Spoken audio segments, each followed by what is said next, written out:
My name is Rhapsody, his name is sneakyteak, and his name on the screen is Rectiflicker. Welcome back to the ladder street for another week. How's it going, bud? His name on the screen. The man in the corner. Weighing in at whatever wax weighs. You have to imagine that he is surprisingly light. Wax is not that heavy, right? Unless maybe there's some sort of metallic core in there. We don't know why he's got points of articulation. That's true. Wax typically doesn't have points of articulation. That's a good point. How does he function as if he were human in spite of the fact that he's made of wax? What kind of wick has a flame the size of a head that does not also melt the head? That is a good point. Like, it can make sense in the Burn Bright version of Rectiflicker, right? He does melt down, not necessarily visually, but look, that's a complete level of abstraction we don't need to get into. But in the other forms of Rectiflicker, he's just got a candle going the entire time, and he's just not burning even slightly. So I contend that's not wax. That's skin, baby. This man is a regular man. That's just what he looks like. Hat. And he's got a hat that has a little fire on it. Okay, cool. Let's go. Unless he's the Burn Bright version of himself. And honestly, I would like to play with the Burn Bright version of himself. We like to think that we have many facets. Hey, can we make Memento Mori do some damage in this run? Let's do it. Okay. Equal to the number of friendly unit deaths this battle, and we start with Molded. Unfortunately, we do not start with the... I mean, we were never going to start with the exiled start of the Melting Remnant. So it's a little harder to get all those unit deaths. But we can get double reform. Imps, double reform. Mold over in the first area. Oh man, we have double hidden passage too. This is a really good start, actually. I love that utility. We've been having some really good start cards recently. Like, I've never really felt like they were chunking up the deck, which sometimes I do get to feeling. Agreed. That's partly my style, is to try to use the things that are in the start, partly because it feels more efficient and partly because you got to try, right? So I think here that if this were C25, that I would take the refracting lenses. Because refracting lenses floor 0 is going to be so much health, and that means more challenges. The trouble is, we didn't draft any consume cards to start. Yes, that is it's not C25. That's a big unfortunate part here, but also I will add in, this clan combination doesn't have that many cards we are super happy to be consuming consistently. Yeah. And so I guess it's the Pyrestone opener, which I never feel bad about with kind of unit-focused setups, right? Yeah, it really doesn't feel that bad, especially considering we have the Merchant of Steel with a banner next to it, and then we have another Merchant of Steel in the second area, so we can try and very quickly get to a powerful unit, and hell, dupe it. Yeah. I quite like it. It's going to pay off. I'm ready for it to do so. So, 2 roads diverge. And I'd like to say at this point, like, you could choose either of these and find a way to make it work. Like, we're not choosing necessarily, at least, based on the power level. We're kind of just choosing how we want to... Well, it's going to be arrogant if I say how we want to win, but that. But that is what you're doing, right? You're setting a path, and I think that what C25 taught me is that is to start to respect the different phases of decision making. And so this decision started becoming a lot more of, well, which one is better for taking all of the first 2 trials and the first boss? And so, Burn Bright is stronger out of the gate for managing waves that have a big unit. Yes. But bosses. But honestly, with Burnout 3 and no Burnout extension, we can reform them. And that's not bad, actually. Burn Bright turn 1 and then drop a Molded on round 4 or 5. That's not bad at all. That's a boss killer right there. I would suspect that with the base deck, Burn Bright does better at the first 2 trials and the bosses, but that with Memento Mori and a couple Molded, that we could do some pretty cool things with reform cycling. So part of the reason I kind of want to go for reform cycling here is because there's something I find very interesting about using a Rectiflicker to regen imps and then playing those imps again for their battlecry value, because the majority of the value of an imp is typically tied into the, oh my god, battlecry, the enter the battlefield effect, the summon Our effect. games are crossing. Mithril. Yeah, so when they do their battle scream effect, I think it's called that in one of the other card filters at the moment. I think we'll have the ability to utilize Memento Mori. We'll also have the moldeds again with that same kind of power. Effectively, like, this opens us to having a hybridized reform imp build, whereas the other one requires that we go some sort of a burnout reform build. I think Dark Calling is also just like more interesting in some ways. Like, it's a lot of utility. And so if you're convinced that it's going to be strong enough, I end up finding it to be more enticing than the Burn Bright. And maybe that's foolhardy. Maybe I should be leaning in on the Burn Bright, but I quite like the reform now. Yeah, I mean, as soon as it went from reforming 1 unit to reforming 2 by base, it became so much better because it was too slow. It was just too slow to fight early bosses. No, for sure. I agree. This armor emblem makes me a little sad because now the torches don't kill the backline as easily, but also I do just want the unit. Agreed. And the torch kills a collector. Yeah, exactly. At least those don't come in with 10 armor. That would be so sad. I'm really glad that the game doesn't work that way. I'm not sure if that was a deliberate thought. Hey, should the collector get the trial bonuses? But I'm really glad that it doesn't. It's weird because they are affected by like enemies that enter on the top floor or some such. Like, it gets rooted or it gets dazed based on those triggers, but it does not get the 10 armor from the trigger. So I have to imagine it's specific. In favor of the player. So here, let's talk for a little bit of time about the Rectiflicker and the resolve effects. Obviously, putting it on the top floor, a little less. I mean, in the first turn, not necessarily less valuable unless we already have units dead. So do we want to just put him in the middle floor, ascend someone? 2 shiny stewards on the bottom. We need them to die early. We want to place something in the top floor for collector kill. I don't know if that's a Rector Flicker or a shiny. And then I like the ascend play. Okay.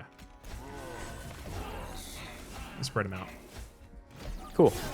And then we can, I mean, we're going to chump with dregs a lot of the time anyway. Yeah, exactly. And they're going to be the consistent reform units. Like, this dreg going in the front line gives a damage shield to the Apprentice of Light, but then we get the dreg and the shiny steward down and we can refill the mid floor with them. It's pretty good.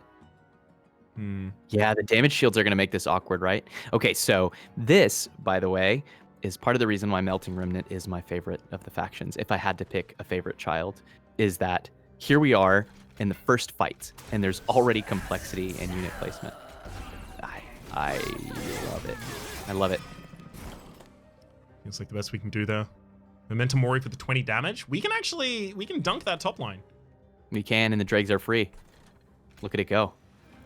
And then what? We're just waiting for... So wait, 1 turn worth of burnout, 2 turns worth of burnout, and then they reform on this floor. So literally you just need to put this in front. It's fine that it dies to that Discipled Foot Soldier. These 2 go here. Look at it. It's so much fun.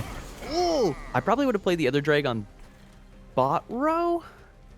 I guess it muddies the reform. Yeah, that easily could have gone on the bottom row. That was just something I wasn't necessarily thinking about at the time. The thing that I find most difficult with this clan is thinking that many turns ahead, right? Okay, the boss is going to be up here. It's going to burn out by that turn, so I need to have the ability to reform it on that turn. That kind of like multi-layered version of that. You have to like reform your brain to think of unit death and reform as like a draw effect. You know, it's a second deck that you're kind of playing around. Can we win on the bottom row? We couldn't, right? No, I imagine the burnouts would have gotten us on the timers, right? So and top row, are we just leaky? Yeah, I think we just have to leak that. Okay. As long as we're only leaking the 8, right? We're not getting the Slade trigger on the Apprentice of Light or anything like that. Yeah. Agree. I'm surprised you didn't play the units on the bottom row. I was trying to clean up the reform pool because I was like, oh, we're only going to have the 2 dregs on the bottom line come back to us. But I forgot that there was a shiny Stew dying on the top floor. Oh, right. My MO a lot of times in a position like this with this much reform is to just spam out units for value quickly in the first couple rings, because generally the tempo will be strong enough. But it is true that managing your reform pool can become important. Sometimes it's not. Sometimes you can just let stuff die and reform it. To that end, how do you feel about Crushing Demise? We can let stuff die and then reform it with that. I mean, there's also Dripfall. Yeah, I worry that we leave this area without Dripfall, and then later on we're like, how about that Drip? I feel okay because we have double hidden passage, so it's not like we don't have any movement effect. But Dripfall certainly does something different than Ascend, right? I think with the Reform 2 and the 2 moldeds in the deck, we already have enough support for that. Let's go Crushing Demise. Let's take that super early. Okay. I quite like this card. I want the Welder Helper. It's time. I love it. An imp deck now. Ooh, okay. How much money exactly would you like to make? I kind of want all of it. Okay. Are we okay with all of the money? I'm down. So let's think about this for a second as well, right? Because we've got Wickless Tycoon that's probably going to be the tank on an individual floor by itself to try and generate money. It's probably not going to want to stand next to the Rector Flicker because we need damage. So then we've got a Hellhorned on the left that we're about to go to. So we're looking for a backliner with damage, like a Horned Warrior or some such. And then we have one freestanding pip on that floor that we use for like an imp or a dreg each turn, which is just another 5, but also it's a killing floor. 3 units in front of the Wickless Tycoon every turn, theoretically. Oh, right. Use that as a money gain floor and not necessarily a combat floor. We can do anything, and we get to put 3 upgrades in this unit because of Pyrestone. We have very many options here. Oof. We can already make Endless Imp, and then we don't have to reform it. Exactly. That's right. not bad, right? It still counts towards the Momentum Warriors having died. Is there something about that branded warrior? Is there? It's kind of weird. It's kind of weird because, like, you want units to stay alive near this unit. You want branded warrior to get kills and then to apply rage to a unit that sticks around.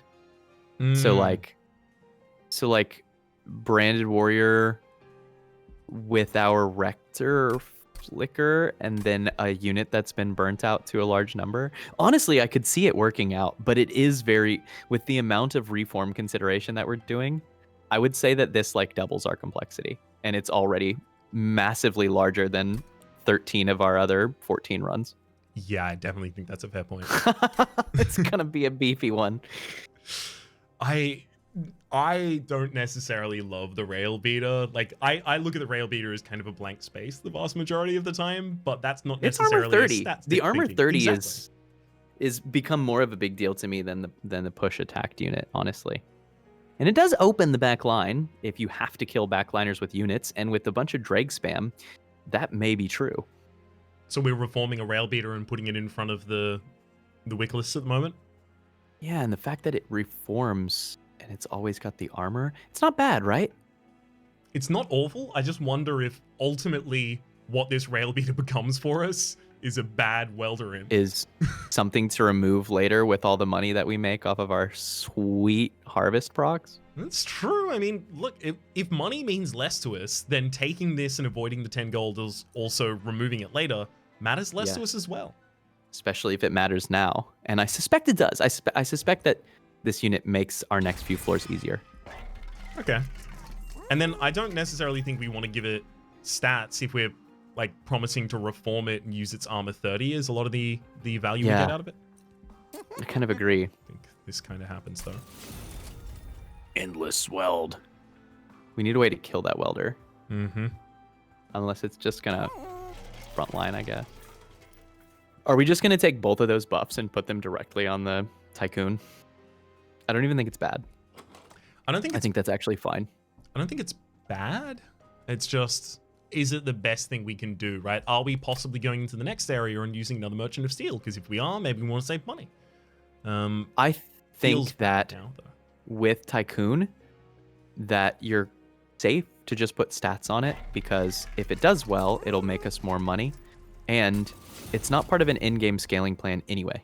It's just not that efficient of a stat stick to do that, right? It's got no multi-strike. It has no like inline scaling mechanism. Its job is to survive and aid as we make cash. Why does it want Hearthstone, though? I can totally give it the Battlestone. Happy to do that. But in Hearthstone specifically, it feels like the Railbeater and the Welder Helper are already supporting it in that way much more than it even needs right now. That's a good point. Maybe it is sufficiently large that it doesn't need help. And in that case, do we take this Hearthstone and stick it on another unit? Like a Railbeater. Oh, the Railbeater. Then that's a 65 health unit. That's kind of a lot. That's awesome, actually. Like, that's tanking every hit. Actually, almost the whole game. It's pretty rare for a wave to be doing more damage than that. So this is so that in the early game, we're not reforming it as our base plan. It's literally just standing there as our base plan, giving us the ability to reform dregs on the other floor for our damage. Right, because it's easy for them to die. Okay, I like that. I don't know. See, this is where my thinking starts to become very divergent. I don't really have a very specific plan. I'm just trying to put more pieces into my Bob the Builder kit. That is fair. I often end up looking at these things as like, okay, what does this open for us? Yeah, no. It's It's a good. it's good to think in those specifics. I should do it more. This Railbeater, Wickless, Welder Helper is great. Look at it. It's doing the work. Oh, excuse me. All good. I was like, where's my mute button? I can't mute my mic. I can only... What do I do? I ended up binding like mute in Discord as well as mute in OBS to the same button. To the same... Nice. I use my Stream Deck for that button, but I guess... I wonder if I can put two functions on the... I actually have exactly that on my Stream Deck as well. Nice. Okay. It can be done. They can be beaten. Not necessarily a huge fan of missing out on the collector. What are you going to do? Yeah. Yeah, it is a bummer. If only we had some other way of making money. Oh well. Like massive amounts of money. Do we now just want to put a dreg down here to have another unit die? Well, I guess the Welder Helper is going to die eventually anyway, right? The dreg's not going to burn out. What about hidden passaging the Wickless Tycoon into the mid lane? Ooh, that is a play. Yes. This is this class, man. Oh, I love it. Wouldn't have a million years you could have given me. Wouldn't have come up with that play once. I told Rhapsody off camera that I am getting into the last episode of Queen's Gambit, so now I also think that I'm a chess champion. It's everyone's journey with that is exactly mapped along those lines.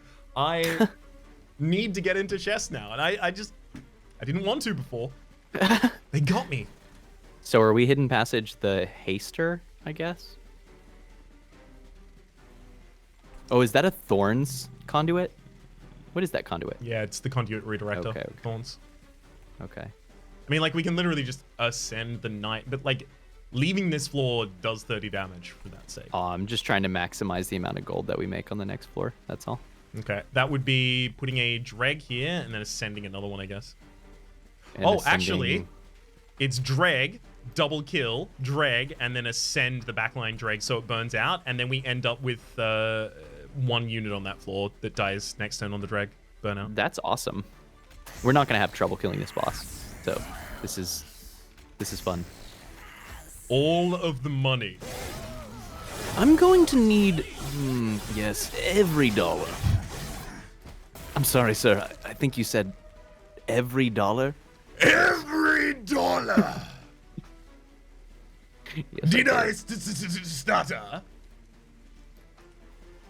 Other than then, I mean, we can just nuke it and then put the Welder Helper in to try and get this floor to be Do you want in to? terms of damage? Are you feeling lucky? How lucky do I feel? Because it's not a bad play. Got him. Love it. Okay, so this is then just this drag, double nuke, and then this drag. What is my purpose?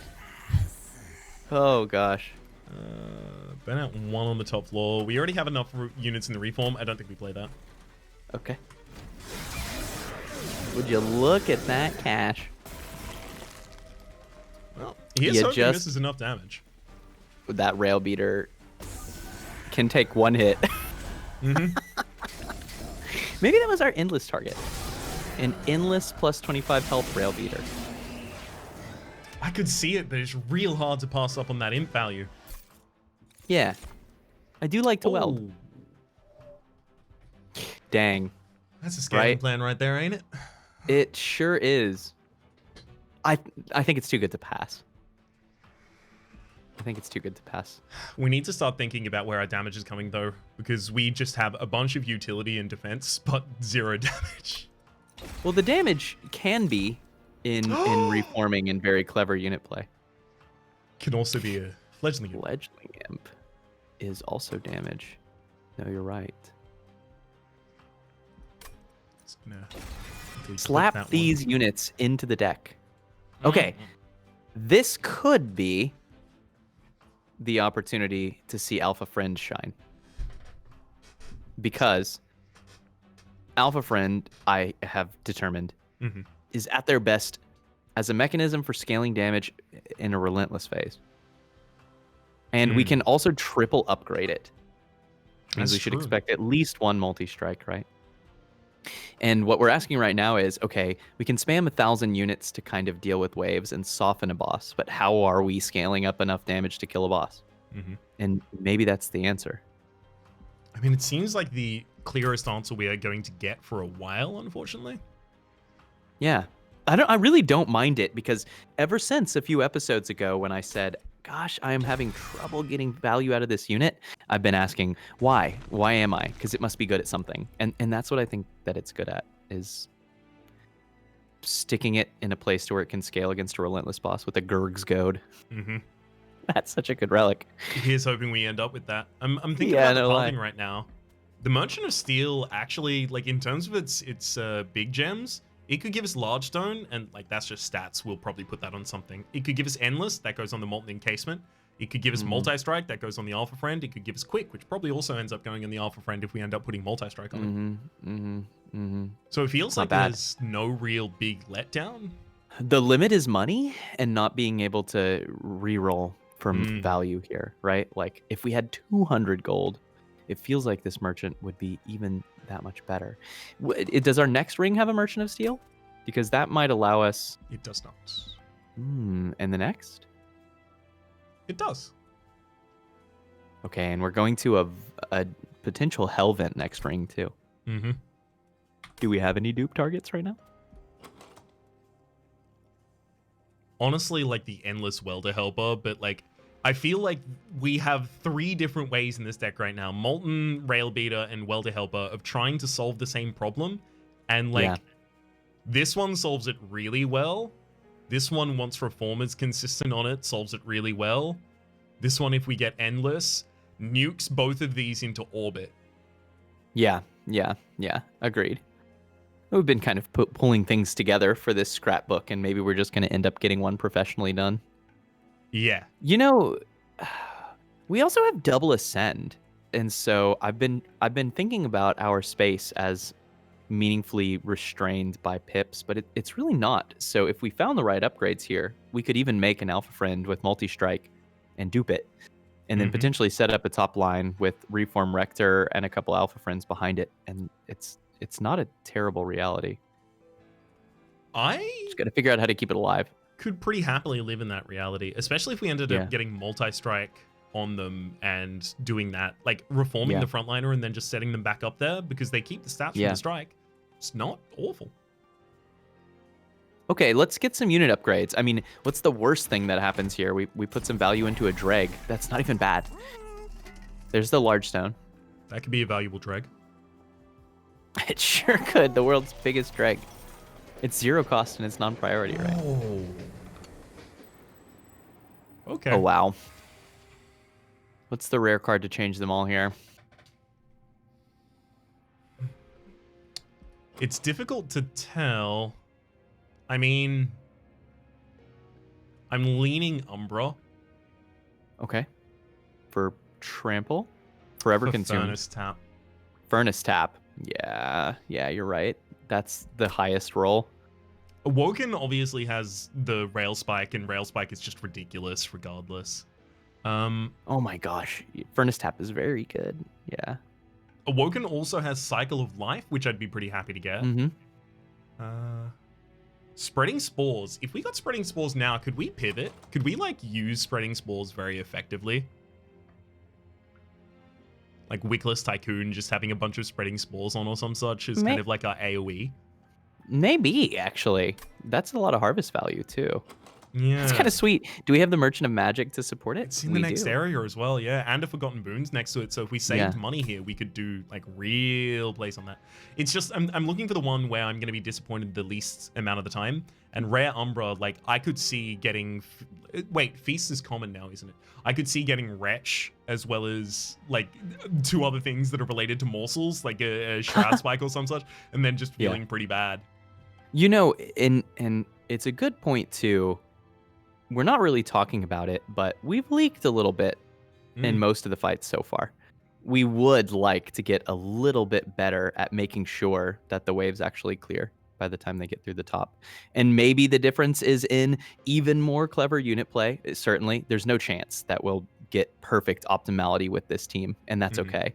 But something like spikes to help round out the edges would be really nice. Let's do it. Yeah, that's a good point. Okay. Very many options. All good. We could pretty much utilize any of these, but Awoken Rail Spike is already active. Wildwood Tome is going to be active as soon as we have effectively a beta that's pretty good. And Adaptive Mutation would take work. Yeah. I mean, honestly, sorry? No, go ahead. If we just take the Awoken Rail Spike and double negative it, we'll be happy. Yeah, I agree. All right. I agree because I want to be in a position to where we can take... This is the opposite world. Like, I want to be in a position to take pips and energy. Usually, I'm trying to put us into a position to take draw. But I just want to shove more stuff onto the board. We really can value our way through this game with units if we're clever enough. With Double Molded, with the Reform Rector, with Ascend, and with some good upgrades. I am going to need to treat this run as a learning experience then, because I see multiple different units in a deck that are kind of being used in a valuable way, and what I see is something inconsistent. Now, it's worth noting that I used to think Dead Branch was too inconsistent because it trashed my deck, right? Yep. And there is something more important than consistency that Dead Branch offers you, and I would make the same argument at this point about Snake Eye, but I feel like just different forms of consistency. Just different forms of consistency. And what we're looking at is consistency via value and options and tempo instead of consistency via like linear plan. We lose some linearity, but it gives us all of these tools. Look at all these tools. Our toolbox is replete. It's overflowing. Is there ever a plan in just like large stoning the Alpha Friend so it's bigger getting off the ground and then doing a multi-stacked Alpha Friend floor is more reasonable? I kind of like it.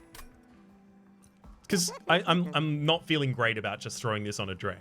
We could just re-roll and hope to be able to afford a multi. Gosh, we're so close to being able to do that consistently. 85 is what we would need it to cost. I know. I don't think it's bad. Honestly, like 2 large stoned Alpha Friends right now is already a good row. It's going to be a bit of a constraint while we're getting set up, and it, I think, basically forces us to take pips. Even though we can ascend, right? We can't lose 2 whole lanes while we're building. Can we not? So because of all the other lanes that we're using to cycle other units. Because of the other, yeah, exactly. Because of the other units that we can play on other lines, as well as behind the Alpha Yeah. Friends on their own lines. Like I'm Yeah. totally okay with taking pips once, but I don't think we need to. Maybe Yeah, even no, go I fast. think you're right, and there comes a point to where reforming for the sake of reform doesn't make sense. You're reforming to either grow units or to get harvest procs, or as chump, right? Like we don't receive tons of value from things just dying. There needs to be a second part. Battlestone just go on this as well. Kind of like it. Battlestone by Battlestone, Wickless Tycoon is gonna find an answer. Do you want to put plus 25 health on the? Sorry. I was gonna like, suggest putting it on the Alpha Friend actually. Oh, okay. Since there's a good chance, a decent chance that we'd dupe it, just because then they're both really, really beefy, and like with a single multi-strike, that's a force. Okay, here's my opening plan. Okay. We play Alpha Friend in the middle line. We hidden passage it to ascend it behind a Rector Flicker that's played on the top line, so the Alpha Friend still has its ability to strike this turn and gain 5. Okay. It eats the 10 damage. The Rector Flicker does. The Alpha Friend does, because the Rector Flicker... Oh, sorry. You're right, because it doesn't go in front. It goes behind. Whoops. But you can put a Fledgling Imp in front of the Rector Flicker, and it'll... Not with that whole play. 4 energy. Oh, you're right. You're right. I mean, Rector Flicker can just stay on the middle floor. It doesn't necessarily have to go up. We can also reform Rector Flicker. Or maybe we do that. Maybe we do Alpha Fiend mid and ascend it and put Rector Flicker middle. Why are we not considering Alpha Friend on the bottom line? It'll always have a target to hit. Is it because we worry about its HP?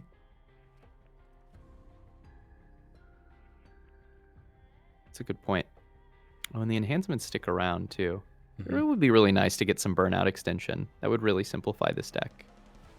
Yeah, it really I think would. the reason that we were not thinking about Alpha Friend middle lane was because we thought that maybe we would kill more stuff with the Harvest Tycoon out. But we're really not that good at killing backliners. Actually, some backline killing would really go a long way. We're good at that as soon as we get the Rail Beater out. Right. I think we go with the original plan. Okay. Lots to consider. So much HP lost. So Rail Beater goes here. The Harvest goes behind it when we can. I guess just Molten Encasement to save HP on the top floor. Or play the Rail and then Woken Rail Spike. And then what are we drawing? Ooh, Rhapsody. Look at their draw pile in ring 3. Mark it. Write it down. Oh god, yeah, I guess there's nothing we're really like advancing into we want to use this turn necessarily. And if we make 3 dregs free, we're gonna feel like a dingus. This thing needs some upgrades. Yeah, no kidding. Let's throw this on the midline. Just a chump, honestly, right? Yeah. Come on. Friend is coming. Torches. Hey! Tycoon is also coming. So where is this Tycoon gonna make us the most money? Money! I guess maybe Torch Tycoon mid floor, right? Oh, are you gonna Crushing Demise bot row? Oh god, are we? I think we should. Since it's got a 2/3 chance to kill one of these.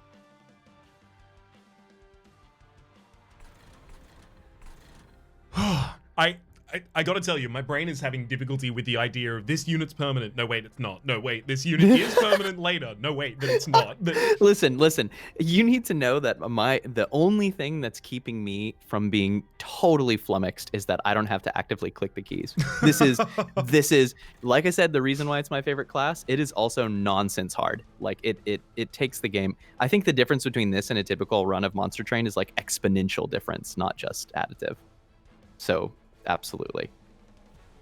But right, like what we do for the next few waves is we lie, cheat, and steal to minimize our leaking, and we try to get our 2 Alpha Fiends set up. That's it. That's those are the you try to reduce all of the complexity of unit management down to your primary goals. And so if we can take that bottom unit and we can turn it into 40 damage, then that's awesome.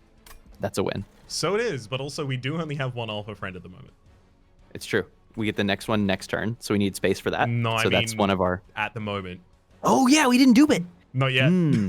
So we stack some other stuff on the top. So we're going to ascend our Burn Bright up to the top behind it, and then maybe some other units. So that's a consideration to get Wickless into the mid lane as an ascension target. That's definitely there as well, although we could just... Honestly, Molten Encasement might support the alpha friend through enough of the fight with Daedalus that we find. One thing I'm looking at right now is Wickless Tycoon on the bottom line and then a Molten Encasement behind it. That provides the 40 damage for killing a Forged Disciple. The pushback happens at the very end. And then the Constructed Explosive, it doesn't die, it despawns, but the Molten Encasement does die, which means the Wickless and the Railbeater stay here, providing 30 damage on the bottom line. And they're doing some good things. And then where do we Crushing Demise if we do it all? We only want to use it if we can use it to kill a bigger unit or to clear out a unit that we're trying to clear. Otherwise, we're just torching some things. So it would be like torch that and then Crushing Demise for the 50-50 on this floor. Yeah, that doesn't make a lot of sense, does it? Okay, let's torch a couple foot soldiers then. Sure.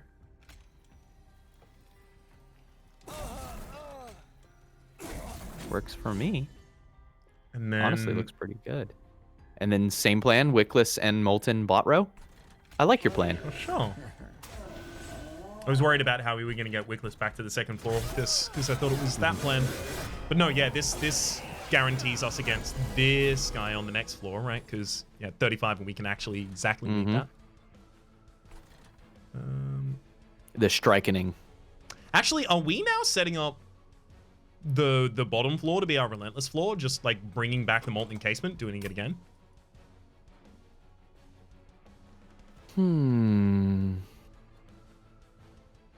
We could. How do we get more deaths? I need more things to die on this row. Yeah, no kidding, right? The amount of money that we can gain. So the problem with killing on this floor is because the Railbeater hits at the very end, like, the maximum we can do is 15 damage to the second liner as well as killing the front liner. I mean, we also have our own unit die in the... No, wait, it's going to have Burnout 2 by that point, so it won't even die. Oh! Just yo! Sack a drag. No! Yo. Look how much damage that Molten Encasement does. 10 right now, right? Yeah. We can kill the frontliner before the Railbeater hits. And then the Railbeater actually moves the midline to the back. It fails to kill the backliner, but it's a better setup. It's cool. Got a couple torches in there. Yeah. Yeah, I we like can the do plan. that. All right. Oh, that shouldn't have been on that floor. Whoopsie doopsie. There's our 10 and the reordering. And then are we just now flooding... Okay, we can sack a dreg here for the XP. Are we now just flooding these units everywhere? Yeah. Yeah.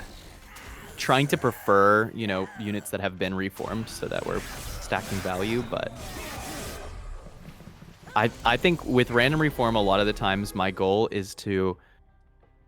If I can make a plan that's strong enough to where I just have 2 units in the reform pool and I always reform them, then that's cool. But a lot of the times the plan is just flood units so that we're using units as effective health for the units that we're not reforming. And so that we've constantly got a really full reform pool. That actually kills 2 extra units. It's awesome. Hell yeah, get that money. And then this one is just pop down the dregs, I guess. I guess so. This playstyle really... There's a few relics which massively benefit us. Yeah, we go from being strong to winning. I would really like to see the waxen something. What's it called? The one. Which one?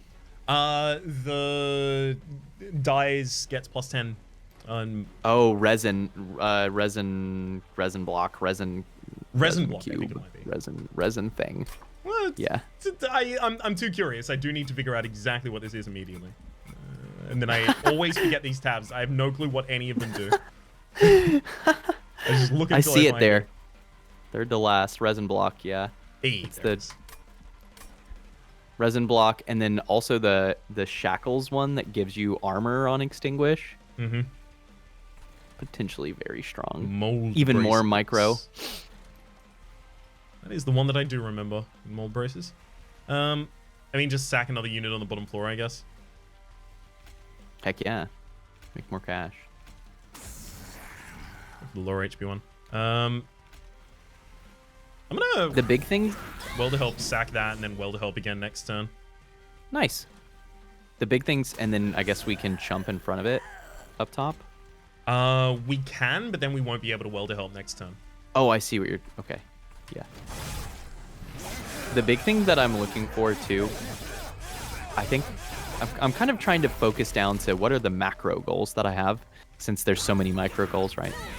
And definitely one of the big ones is overstacking units to the top lane throughout the battle. Yep.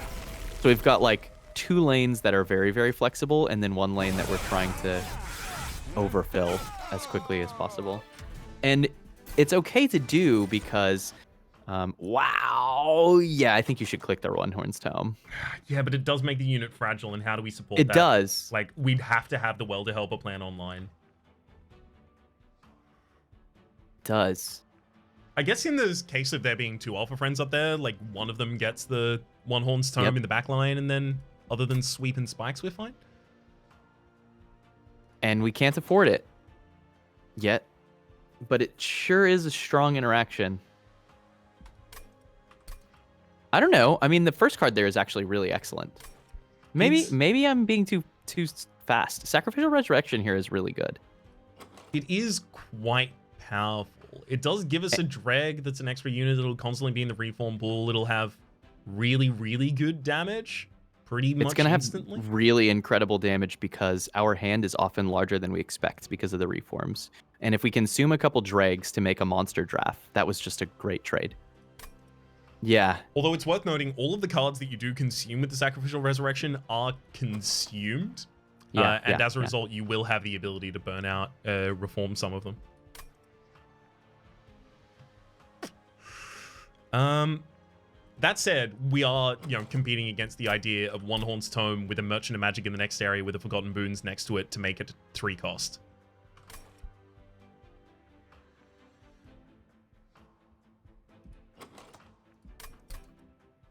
Are we? What kills us in this run? Honestly, literally anything that grows fast at all. Okay, yeah, that means we take the other one. You're right. I think the Sacrificial Resurrection is really good, yeah. I think we have to. Hey, do we want a Paraffin Enforcer? This is the 3rd time we've been offered one. No lie. The game seems to really want to tell us something.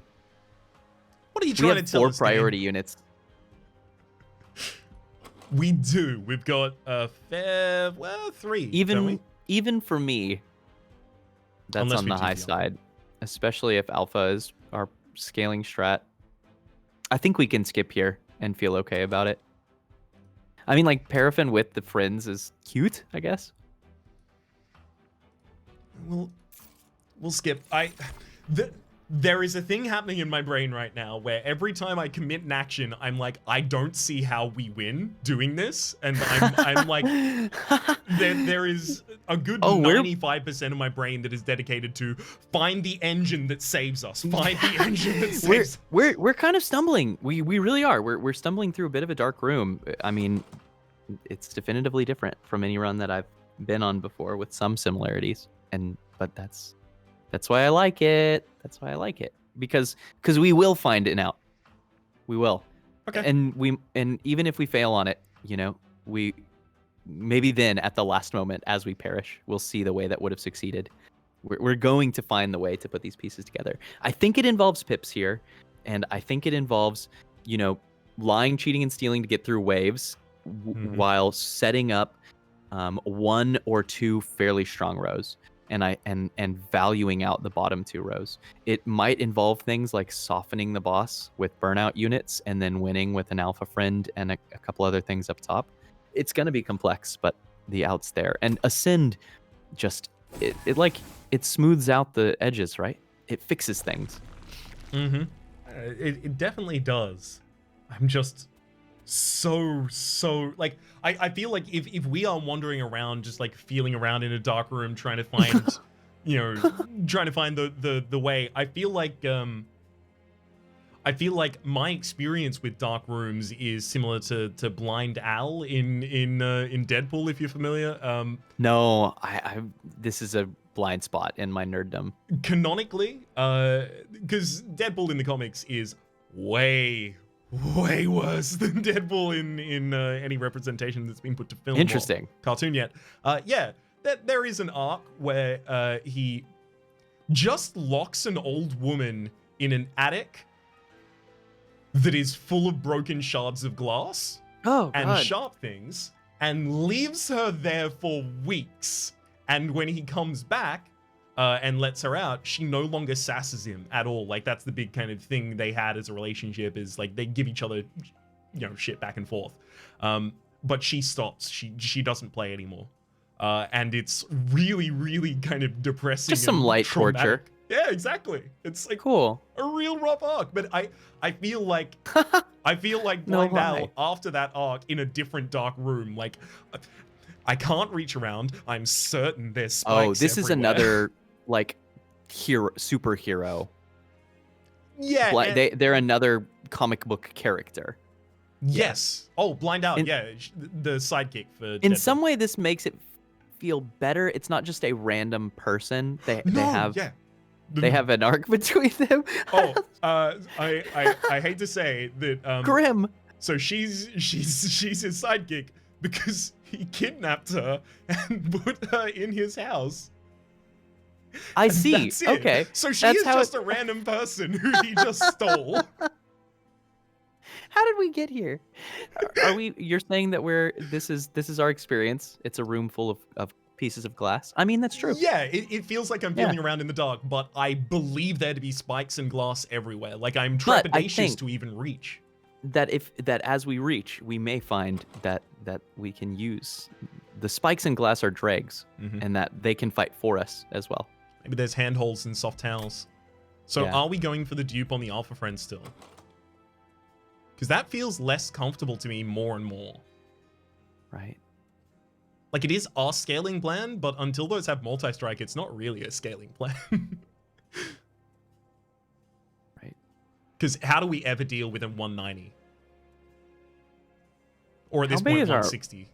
How big is our Memento Mori yet? I mean, we're consistently what? We need 16 units to die before it has the ability to do that. It doesn't do that for a while. Maybe 7-8 turns, like boss rounds, before it starts doing that. That's whack. Yeah. Things die faster. We're getting to the point to where we have rounds to where 4 things die.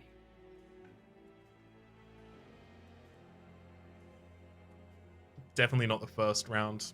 Likely not the second round either. So 6 rounds until we have this really online to be able to kill a big frontliner. Crushing Demise helps. Crushing Demise does help, but only if we especially reliably, only if we have the ability to kill or move the backliners, which we can do in a small amount. We just can't do it for 2 lines of 160s in a row or some such, you know? I think it's a plan that can become strong enough. And keep in mind, it doesn't need to kill it by itself. It needs to do enough damage that our other lines are able to finish it off, right? Mm-hmm. Like we need to sufficiently soften a front line. This is the first big problem that I foresee next is killing big frontliners. I don't think we can utilize either of these right now. Lady of the Reformed is worth a look. Mm-hmm. And then I think maybe I skip her. So the big reason for me, for the Lady of the Reformed, is to keep the draft from Sacrificial Resurrection around a little longer. The other thing is with Ascensions, we can set up a Lady of the Reformed up top And then as units become strong enough, like when we decide that they're in the Hall of Fame, we just ascend them into our massive 7-unit lane. And that way the burnout actually sticks around. I could That's see actually that. not bad. That's not bad. Lady of the Reformed is a missing piece, which is she's one of the ways to take burnout units, like reformed units, and turn them into part of a damage scaling plan for Seraph. Without Lady of the Reformed, you either need to scale so hard that you can kill quickly across 3 lanes of kind of climbing, or you need to be able to remove burnout with wickless recruitment or something. It's pretty rare to be in a position where you've got enough burnout that you can just comfortably kill a Seraph. Yeah, you need some pretty insane scaling to get there. Okay. So I feel like she's a missing ingredient. Here's part of my worry. If we are relying on the value of overstacking a floor, then after she dies the first time, she can't get played on that floor again. Not at the front anyway, right? Yeah, not where she. But we can hit her with torches. That's true. Actually, that's pretty good. Let's do that. I kind of like that. Every time I've had a counter example of what I wanted to do, I was like, Teak's correct. I don't know. I don't know that I'm correct. I'm stumbling through this room with you, but I just am really enjoying it. No, I mean, like the counter plan was always like, yeah, that makes enough sense to overwhelm the counter that I'd previously provided, that kind of thing. Rather than like appealing to like a direct correct. It's more. Well, I'm glad that I can bring some, credentials to this run. So are we going in Dark Calling 2 then to try to maximize the amounts of enhancements that we're getting online? I mean, like, Accumulator's health gain is not really going to matter to us at some point, right? Like, we kind of have a plan for chump blocking and killing most things. Yeah, I tend to agree. Alright, and then we have a dupe and a removal that we have to sort out somehow. I think the double removal on the Shiny Stewards is just too easy. Yeah. I'm just making absolutely certain this is the removal rather than accidentally duping a Shiny Steward. No lie, right? Do it constantly. I really want to feel like we've gotten use out of this Pyrestone housing, but so far we have not. And we're still going with the Alpha Friend? Okay. I think the choices that are real choices are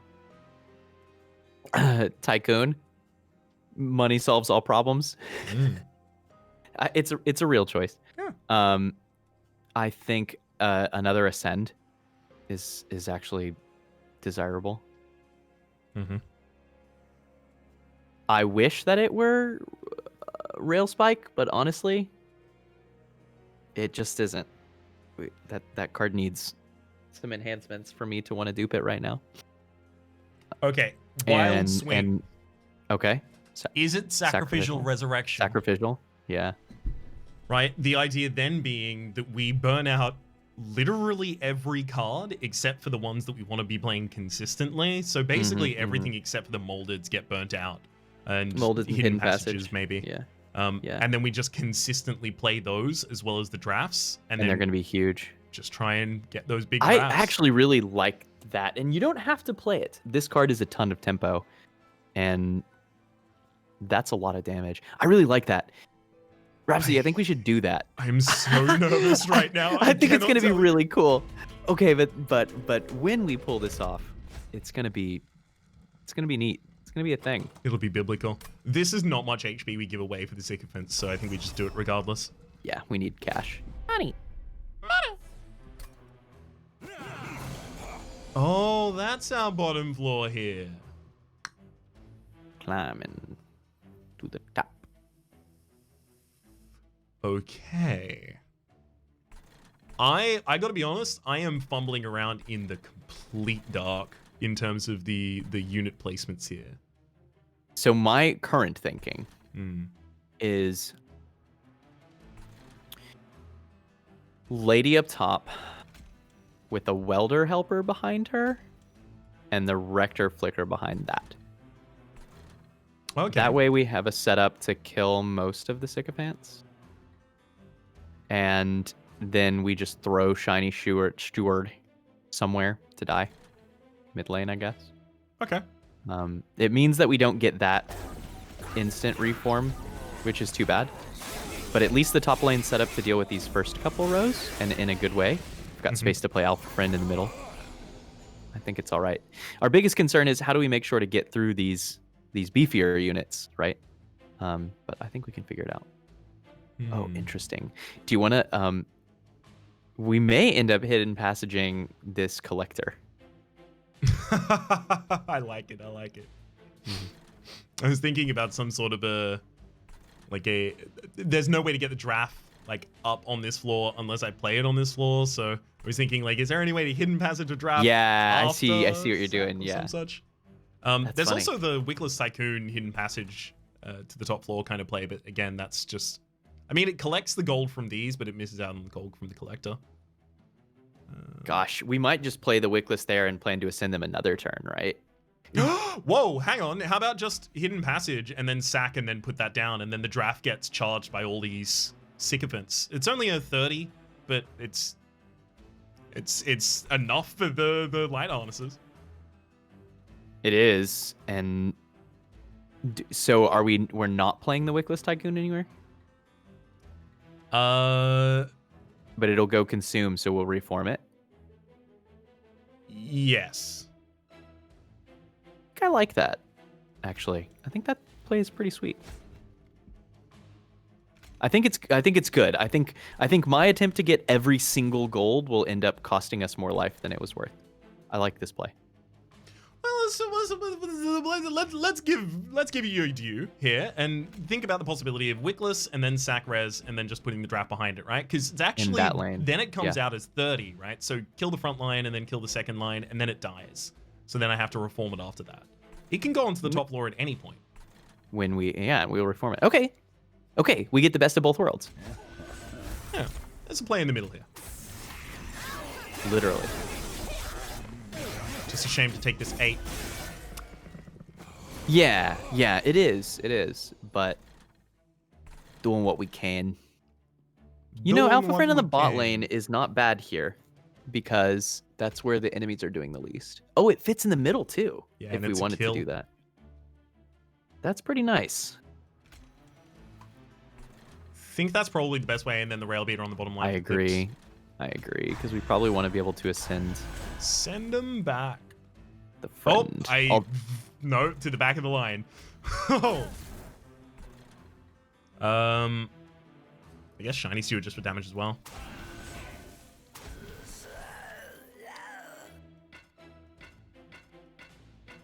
Oops.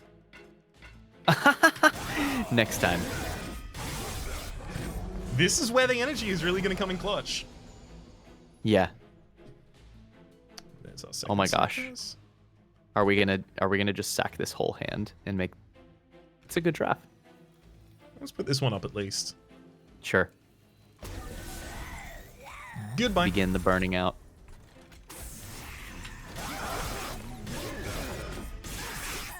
These drafts are gonna carry us. Yeah. Oh, and they only take up one spot. Oh, I'm so proud of that line, man. Oh, yes. Duping Sacrificial Resurrection. It is just... That's the kind of play that you would never, ever, ever make when you're first starting the game. Yeah. And I love those moments where you're like, wow, this is... You know, when do you know that you're a different you playing the game than you used to be, right? Mm-hmm. Maybe that's when. That is definitely a big moment of that. There was something you said after one of the earlier Slay the Spire ladder episodes, and it was turning something down. Oh, what was it? It was something that would have given us a draw. It might have been Ink Bottle that we just turned down for some reason or some such. Well, there was the Tungsten Rod that we turned down because of... because it was turning off our Runic Cube or whatever. Yeah.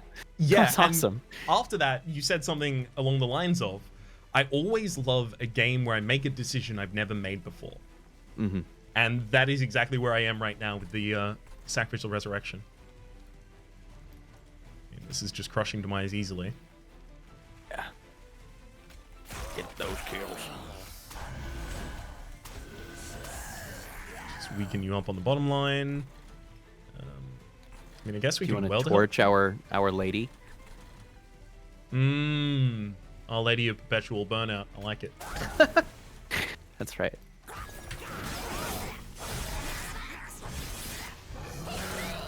Steward. Oh, thank you for the hidden passage. Now I can ascend the Wickless. Literally, it's what I'm going to do, though. Because we can do that, and then we can welder help here. Actually, 20, 13. Okay, yeah, that's that there. And then it doesn't die, but then we get more units on the top floor. Mm-hmm. That'll be fine, right? Yeah.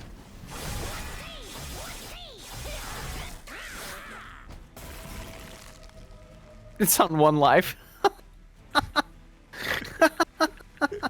Can I give you armor?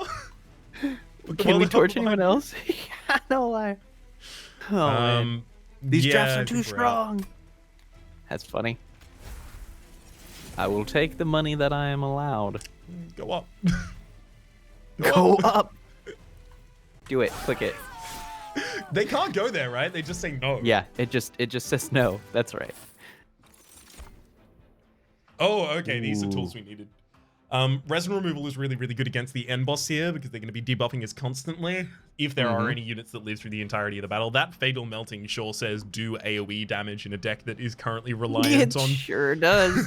some real weird sources of AoE. And the Engulfed in Smoke also solves the same problem we've already solved, so... Fatal? Like, if we get Fatal Melting here with 72 life, we can finally get to the point where we just accept that the frontliners might leak a little bit, and that's just okay, because at least we've killed the backliners. Yeah. You just can't leak both. That's death. Yeah, that when you really die is the high health unit going up to the front line, and then the backline unit, it doesn't have to have much health. It does 30 damage, and then the front line, it does another 30, and it's like, okay, well, it was a fun game. Okay. Good game. That's right. I like this Fatal Melting. Yeah. I could easily just give that a +10 as well. Second try. That Pyre Chomper is energy most turns. Yeah, but... and hear me out. You know who likes to have even more attacks and doesn't care if they take damage because they die anyway? Who does that? Drafts. Yeah. Yeah, that's going to be like a +50 damage on all of those drafts, isn't it? It's it's pretty substantial. But you're right that we could have +4 energy a turn, which is funny. So we could go to the Merchant of Magic and double upgrade this one Hornstone literally right now. But aren't we trying to go Merchant of Steel because we have Pyrestone housing and we want to like get our alpha friends fully online? Yeah, that's the key, right? Are we ever going to have the ability to play that one Hornstone? No, you're right. So maybe this is Pyre Chomper. But what are we paying for with the Pyre Chomper extra energy? At that like point, just a Woken Rail Spike? Yeah. So does that make this skip? It could be skip. I'm not. That's amazing. Skipping the rare card. Do we ever take it and just accept that it's a dead weight until it isn't anymore? Okay, well, like, we've got maybe the card is so strong that we carry it through. That is a good point. We've got a Merchant of Magic in 2 spaces time with the Forgotten Boons next to it. We do have the ability to go do some stuff there. We've got a Hellvent on a side where we probably don't want to go for another dupe right now. Yeah, we have things we can dupe, but that's different to wanting to dupe. I think we should just take it and carry it. We will carry this burden. Yeah. Let's carry it until it carries us, right? Always one set of footprints in the sand. That's right. So I'm leaning steel here. Yeah. Just making absolutely certain there wasn't an awful choice that I was... Well, look. The thing is, like, putting Burnout 1 on either of these now just solves so many problems. It does. They're a very consistent thing for us. But also, if we're overstacking a floor, are they ever going to get played? We'd have to ascend them. I like Holdover Hidden Passage for this deck. That would be really good. I think that's like very strong for us. Or duping it or variously upgrading it and removing cards. How about we just... Lady of the Reformed gets HP, and honestly, it could even get the Battlestone here. Yeah, I think this is... I like that. Pretty easy to confirm. And then just reroll. Because we'll just use reforms to do the same things that we're currently looking to other things Okay. to do. Okay, Like, I like that. I like that. There's part of me that is trying to build consistency into this, and then the other part of me trying to kick back against that and go, no, it's fine. The reason I Lean in. really like not buying this Eternal Stone is that we said earlier that there are some relics that will just turn this from strong to incredibly strong, right? Mm-hmm. And so bankrolling money is very relevant for us. Gosh, this is really tough. It's just all large stones and endless all the time. Yeah, no kidding. Next Merchant of Steel opportunity is adjacent. It's opposite of Merchant of Trinkets with the Forgotten Boons and Herzl Sword. That's almost certainly not going to be the play. So literally, like, the Merchant of Steel in the very end right is our at the last end. opportunity to get multi-strike. Oh gosh, are we large stoning something else random? We could, couldn't we? I don't know if it provides a huge amount of value when we want things to die consistently, and it's not providing damage to anything that really wants damage. I mean, at least the Dreg is free. But what is the point? That's such a large amount of money for this. This needs to have a role, right? Like it needs to have a job if we're gonna do that. But plus 10 damage on at least this will go on something. I'm not super mad at putting that on the Alpha Friend just to have it have some stats. Right. Because what are the odds that we find double multi-strike or something? Exactly. It's not gonna happen. I And think that's also, pretty reasonable. Plus 20 damage from the start of the fight if we happen to end up giving it the One Horn Stone. Yeah, exactly. No more stewards. Farewell, stewards. We have no space for you here. Okay, Nice, well that 4. kills the dregs. The drafts. And that's okay. We'll res them. Okay. I think this is winnable, and artifacts so good. Yeah, there are so many artifacts we desperately want right now. The hard part is making sure that we don't lose our Rector Flicker, but I think we do so by putting them at the back of a high line. Mm-hmm. So, like, maybe even... Yeah, we have enough pips. I was going to say maybe even play them out mid and then ascend them behind a bunch of stuff, but we should have enough pips. Yeah, my only concern would be if we drew the Alpha Friend next turn. Mm-hmm. So what about this then? Railbeater, Wickless from front to back. Railbeater, Wickless, Rector on row 2. And then that way, if we draw Alpha Friend, we can just put it up top. Okay. This is in a position to start killing these marksmen. Rector Flicker won't die from 1 round of Thorns. Any of those can be ascended to the second, to the third floor if they happen to be part of that. Yeah, okay, I like it for that reason. And then we don't torch any of these, right? Because we'll actually get all 3 kills. We could torch 1 if we think we care about that health. But yeah, I think we just get all 3 kills. I think we're chump block lords. We are chump block lords. I've never been called that before, and I'm very pleased. It's the only way I could possibly describe it. Unfortunately, this Alpha Friend is currently saying no collector. Maybe this double torch then, and we second cycle it and ascend it in the last moment. That's not even terrible. Like, it's gonna help us against the boss. Well, yeah, it doesn't. Well, when's it gonna grow? Against the boss? Against the boss, but then when do the overcharge tanks? I guess the overcharge tanks die to drafts, but then the drafts can't be played on the top floor and actually fight in the same turn, so it would have to be on the middle floor that they're gonna be. Unless the Lady of the Reformed is already out. Lady of the Reformed is coming soon. Next. This requires so much brain. I know, man. I know. I kind of like this line. Yeah. I think this line's good. Oh, perfect. All right, get out my super calculator to think about what we do here. So it's the 20, Oh, yeah. And then, crumbs.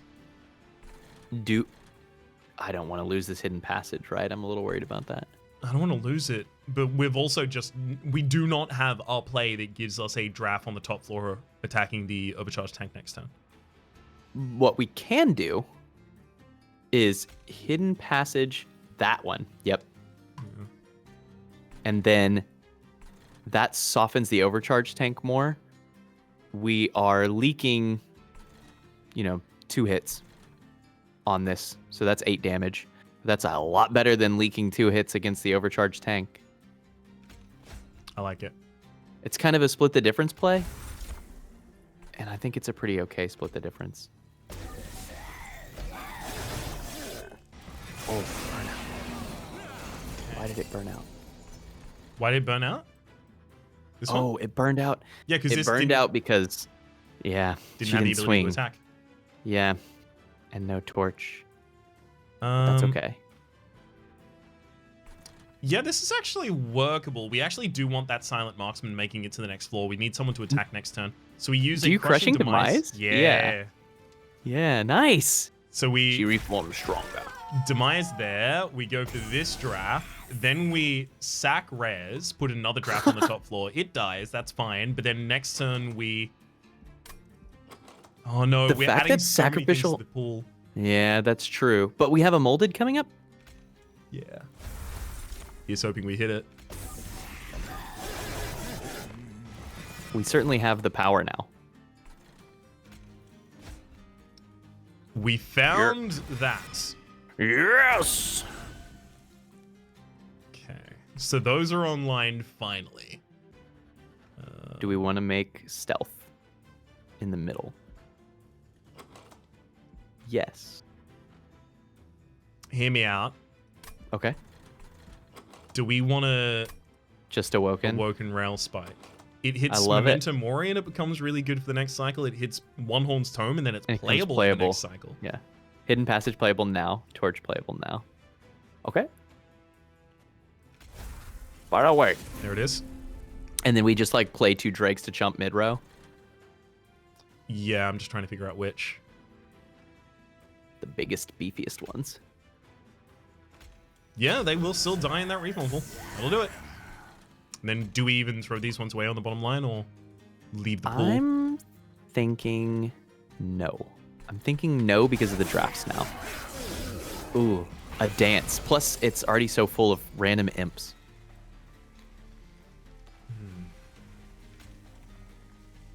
Memento Mori applying 6 damage here is actually enough to... 60, rather. Sorry, damage here is enough to make sure the overcharged tank doesn't get to hit 2 times. So we could literally just go draft Endless Imp Memento Mori. That's a pretty solid play. We passed both of our ascends here, but I think that's okay. Okay. As long as we can figure out how to kill these backliners. This is a good question. How do we do that? Which may have involved... Oh, the rail beater! The rail beater. The rail beater. Oh, yeah, that would be a good idea. Yeah. More I think we'll be torches fine. then, perhaps? Yeah. Nice. One torm that fool. Brrr. Look at all that damage. It is Would you... pretty good. I'm glad we took the lady. I wasn't sure, but I'm glad.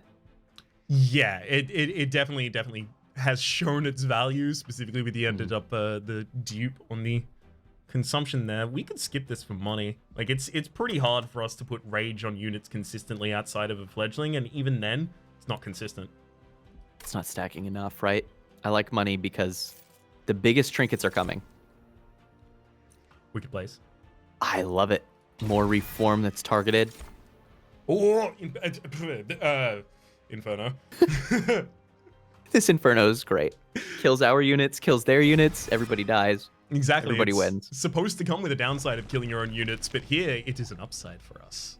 It may actually be nice. Oh man. Okay. So, to which way are we sticking to our guns of Merchant of Magicking? I'm thinking the Merchant of Magic because, like, Yeah. now there are so many things we can get. Holdover, cost reduction +10. Holdover, obviously holdover on either of these. Oh yeah, Inferno is our backline kill now. Permafrost is still good because it's Sacrificial Resurrection. Do you want to hold over an Inferno? Yeah, I could do that. Surely not. Maybe? Yeah, an Inferno holdover and -1 costed, I am more than happy to put in pretty much any deck, as long as I then also have a plan for scaling for the boss. Yeah, which we do. It's a couple floor plan, and hopefully involves stacking up an alpha friend. Double stock. Do we want to never play one horse? You know, we can play it if we can manage to hit it with the rail spike, or generate a large amount of energy spontaneously. We might like be in a position to where this One Horn's Tome only gets played by shenanigans anyway. Are we not considering making it playable now? We should probably make it playable now. But what about... Is there anything else that we need to put 2 -1 costs in? Because if not, we put 1 -1 cost in it now. I mean, I guess the closest other thing would be Awoken Rail Spike. Both Fatal Melting and Wicked Blaze can use 1. Maybe 2 if we really want to get into it. I think we should put the 1 minus cost into the One Horn's Tome. I think that's worth. I also want to give the +10 to the Fatal Melting. Love that. Yeah. Makes it online earlier. We finally found those AoE cards, and they're good. Holdover. Okay. Is it? Is it Holdover Inferno? Because this is the chance to solve every wave. It could be so many things, but there are so many different holdover targets. Oh my god. I know. I'm leaning towards Wicked Blaze with the holdover and the negative costing. Really? Yes. Over just doing the mold over. Yes. Sell me. It's 20 extra damage when we do it on a draft. True. And that lets us keep the pool muddier. Although then we have to make sure that they're dying. It enables us to play the draft on other floors and use it as like effectively spell damage on other floors until later on we then put it on the top floor. And by that point, it is huge. Okay. It's a good scaling plan. It'll work. What is the plan otherwise? Like just Moldover? Moldover because it's cheaper, or Holdover Inferno. Holdover -1 cost Inferno. There's your wave plan for the rest of the game. Okay, so if that's our wave plan for the rest of the game, let's think about our scaling plans outside of it, right? Because we still do need some hits to occur against the Lady of the Reformed so that we have the ability to actually keep the HP of our units. Which we have torches to help with. We do have torches to help us with that. Mm-hmm. Mm-hmm. So what we'd be Although using... Sorry? It depends. It depends on what we draw with Sacrificial Resurrection. Because we are wanting to play that fairly aggressively. So we might be in a position where torches are frequently getting removed, right? Very true. I do think that the energy cost of the Wicked Blaze is going to be something that you notice. I'm happy to go with biggest worry. Because if we're now going draw instead of energy in the second one, Molded's correct. I'd rather do that, right? Let's do the mold over here. Okay. +20 one of the torches? Sure. So that it's actually killing a collector randomly? Yeah. Sure. If nothing else. Yeah. Alright, concealed caverns. Okay. Kind of more removal. I think I just We're want to not likely to deal with... delete an enemy. And just let the pyre sort them. Yep. Pretty much. Okay. We've done a really good job, actually, finding a bunch of stuff to shove in this deck to help us deal with wave problems. Mm-hmm. It is a collection of... It's like, instead of one really, really good, you know, cold-forged steel Japanese chef's knife, it's like 16... concession prize Swiss Army knives Yeah, it'll get the with job like the done. half-broken scissors. There's like a lot of different pieces, and they're all not great, but together they can solve all of our problems. I was wondering if you were gonna go, but together they're all so bad, but but we've triumphed regardless. You don't even use the knives in the Swiss Army knife. You just kind of throw them at your enemy repeatedly. Yeah. Yeah. You get Just enough of them. Hope that they trip over and fall It's onto like a one snowball of them fight. the ground. You just buy in bulk. Do we just set up the same mid floor as we did previously? It's unfortunate to have the dazed effect down here. Right. If that weren't there, we'd want to set up bot here probably. Mm-hmm. So yeah, I guess we do the same. I'll have the same.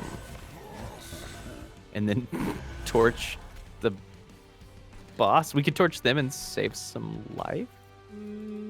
I prefer money. Yeah, kind of agree. What I mean, we put 75 health in this rail beater or whatever. We should use it. Why don't we put the Alpha Friend in the bottom lane? Yeah. Get them going to work. We could kill the other one with a fledgling imp in the back line. Yeah. Sacks HP to the way to contrition. Leaves it in the deck though. But then gets us fixed. So I like it. I like it. I think we're always planning to use health as a resource some in this deck and run. Yeah. Too much thinking otherwise. Too much thinking. Ooh, Sacrificial Resurrection trying to kill the Moldover. We would just play it. Yep. And then probably play the lady. The dreg on the bottom floor. Oh, you know what? We don't play the lady, right? Do we not? Because we have nothing else in the reform pool. So we just play molded Sacrificial. And we'll just resurrect her. But isn't it possible we get a drag back instead? Or yeah, never mind. It is, but then we'll have the molded, so we should be fine.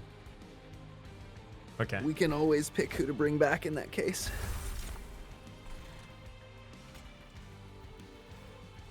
We can just get free damage from it.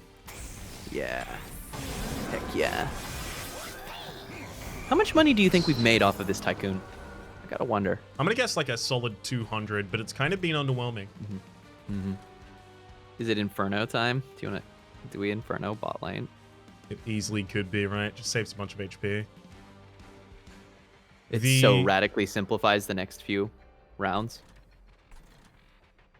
What is the counter example? I guess the counter example is that we can't play a draft after we use Sacrificial Resurrection here. Yeah. True. Oh, and the Shattering Dark Shard gave us 2 Scourges. That might have been a clinching factor there. Oh gosh, I thought that was the other one. I'm still not good at these, to be honest. Yeah, I definitely feel like I have a lot more to learn about these ones in particular, especially. I'm gonna set up drafts on the bottom floor now.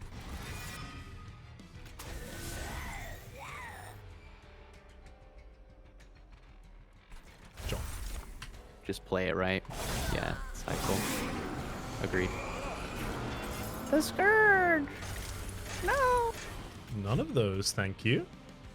Bring back the friend! You should totally bring back this friend. Where's this friend gonna go? Well, they're gonna go somewhere and die. Ah, yes. And then we'll try to like ascend the lady to play with them somewhere, or make space on the bot row. I'm not really sure yet. Neither.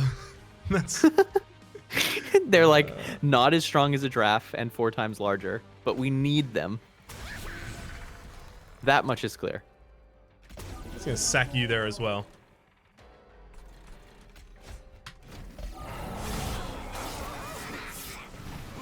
I don't know how we'll use it, but I know that we need it.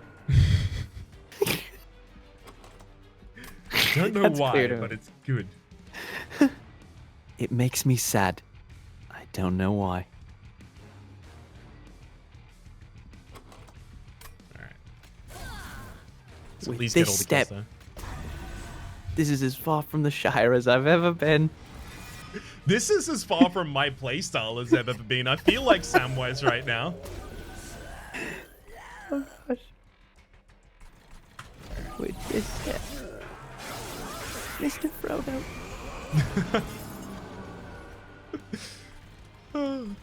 I remember when this. I remember when the Melting Remnant came out for the first time, and I was struggling with it for the same reason that I still struggle with Melting Remnant.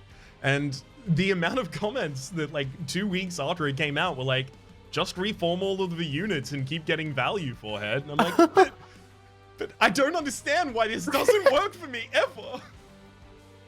Hey, do you want to steal Bully Call the boss? Yeah, get a couple of rounds. Well, actually, do we want to do that? No, wait, yeah, do we? Because the draft will burn out. We get one burnout here, you go to the top floor, you lose days, you come down to the bottom floor. We can put another unit there. Try and attack. And they come, don't they come in with units? The Arcus? Yeah. They may well do. I think he comes in with one. There you go. I guess we can also torch Our Lady if we wanted to not burn out. Ah, I do like that. Love torching the lady. A little bit of help. All right, where do we play this friend? We don't. 70. This is going to contribute pretty significantly, right? 75. So, ooh, actually, hang on, no. 3 attacks. It literally just buys us 1 more attack. Oh, and then the Welder Helper's attack. So it buys us 2 more attacks. Yeah, we good. That is a lot less than I thought it was going to give. What happened? Is a ton of damage that we're doing, though. That's great. That's row 1. That's not even our final form. Not even our final floor. There you go. Alpha friend up top is like, now what do I do? I burn out, I guess. What's your plan for me, Dad? You are here to look pretty. Are you winning, son? Whew. GG? Is it energy? Oh, we're not there yet. Is this alloy? For keeping the lady reformed alive? For mostly lady things, I think, yeah. She's got so much health. She's doing awesome. Yeah, she's already kind of doing fine. What else would we do? Extra support on her is not bad. We could give something endless, it's just I don't know what we would give endless, right?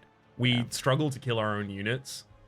And then after we burn them out 2 times, like, their timeline on living is too long to really want to.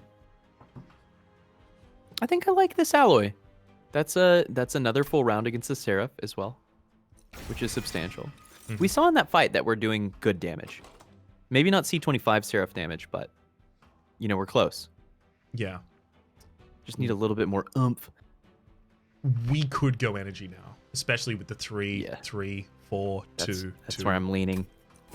We have a lot of hungry plays and we're having to skip a fair few of them.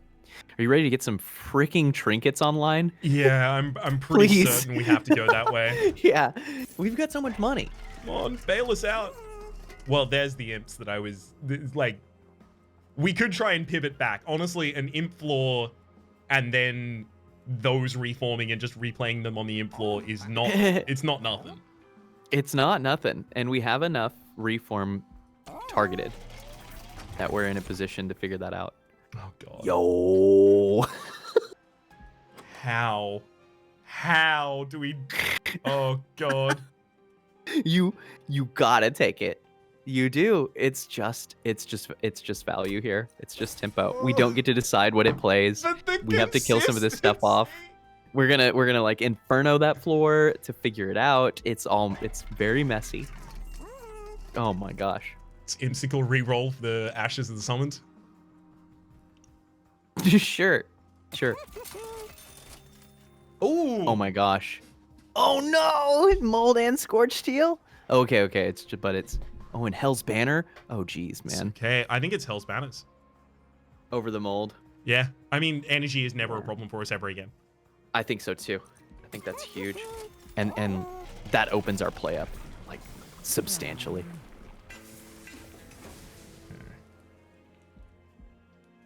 You 50-50 is not a bad stat line either. Yeah, it's not half bad. It's actually been pretty reasonable so far. I mean, like, as soon as 15-15 wasn't going to matter anymore, it became a 30-30. Like, it graded right with the kind of enemies. Armor 20 sure is a lot. I'm going to tag it while we think about it.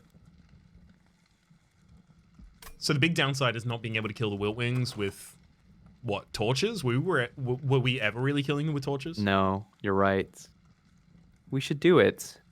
We just have to make sure that we set up a strong line and that we aggressively use our AoE spells. Mm-hmm. It's also worth noting those Wiltwings are going to be, like, real good charges for the Lady the Reformed. Man, look at that huge turn 1 Inferno. Yeah, no kidding. Do we play Rector Flicker up top and then... One Horn's Tome it. That's funny. I mean, it's 50 more damage. Yeah, that's really not bad, is it?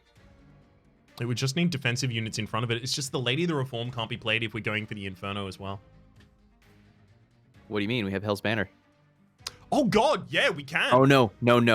It's already activated. I'm a dingus. Oh, yeah, that's what we have the energy It activated. It's like, why do we have 7 energy? Teak? Teak? Why do we have 7 energy? Sometimes the numbers don't show up over the relic, and that's thrown me off. Mm-hmm. But we're always Inferno, right? Do we ever sack a unit with it? No, we just click Inferno, solve that bottom row, and then play some units. Yeah. Yeah. Correct. The Lady of the Reformed on the bottom floor with the drafts behind it really does feel correct. Honestly, and just use that for waves, right? So do you put Rector Flicker down in the bot? Rector Flicker up top for Collector. We could put a Fledgling Imp up top. So Alpha Friend would try and then also move in, I guess. Yeah, where are we putting this Alpha Friend? That's always a good question. Like, we could load the Alpha Friend on the bottom line if we happen to get the ability to ascend it in that same turn. Not bad. Not bad at all. So if we are doing that, then Lady the Reformed and then Rector Flicker top. I like that. And then, like, sack a Fledgling Imp on the bottom, actually. Because we won't lose Lady. Yeah, and it gives us something to start reforming. Yeah, we don't want to draw very, very sad Moldeds this turn. Hey, also, the Imsicle is just an extra card for the Sacrificial Resurrection. It sure is, and I wasn't thinking about that at the time, but it sure is. It's kind of pseudo draw. Some extra value in it.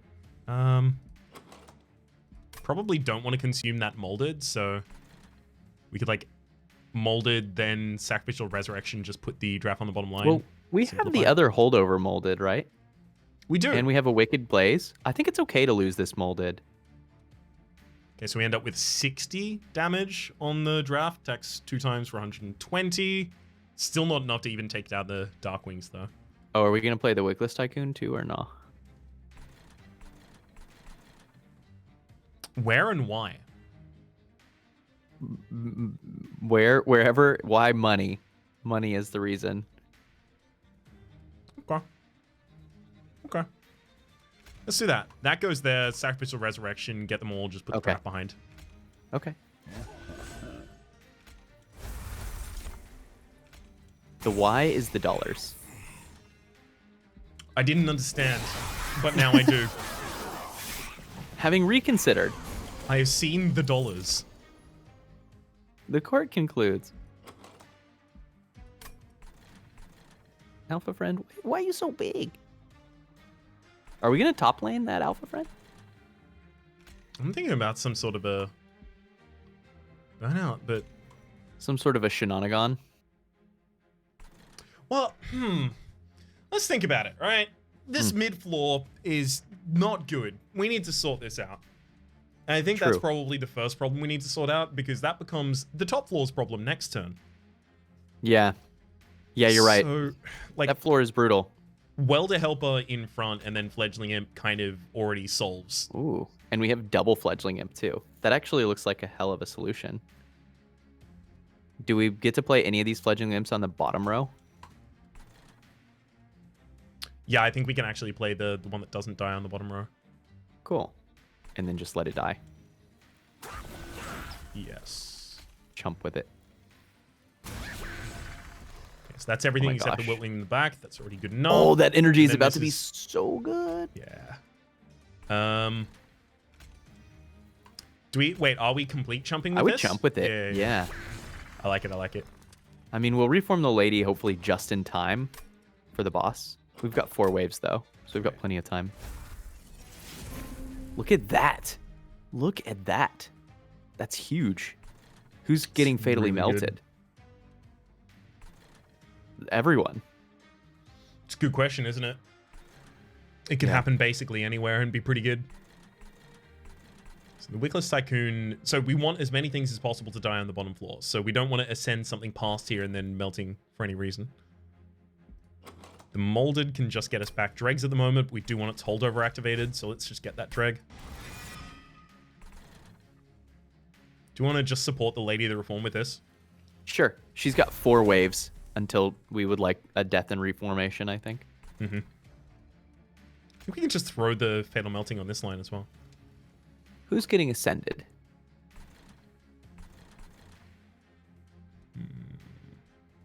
It's a good question, right? I don't know if we can get value out of Ascension this turn. I might be just be thinking too narrowly, though. Mid row? Rail beater?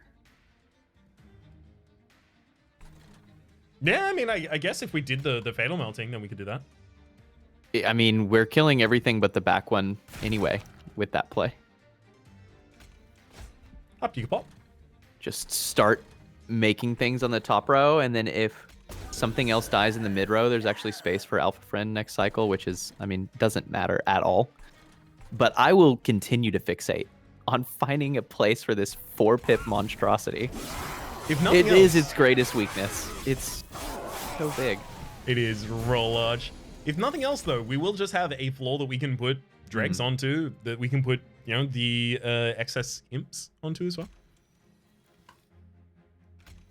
Just gonna quickly do the obvious play there. Nice, nice. It's all fixed up. I love that we played this unit out because it's making us very many dollars. 20, Do you... 140. Right? Yeah. You see it. Yeah. We sack 11 HP to it, but we do get it killed. It opens up so many more kills on exactly this floor. 100? Yeah. Yeah, for sure. Worth. Do your thing up top. Do your thing over there.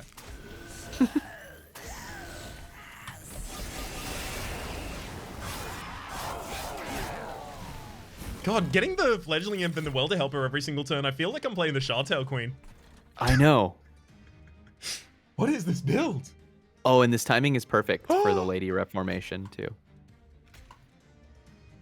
We just hidden passage that? Sack? Go. Well, we play the molded first, right? Yeah. Then this turn is perfect.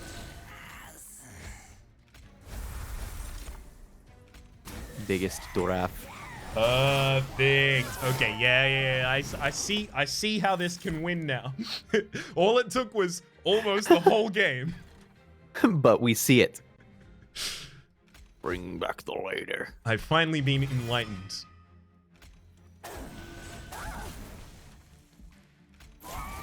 That's not overkill, right?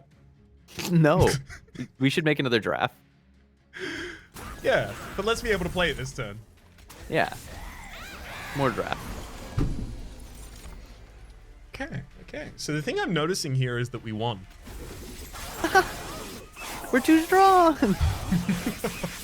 No. Oh my gosh. We won, and we're about to get 400 more gold. Mm-hmm. I'm ready for the And Ashes 50. to Fallen.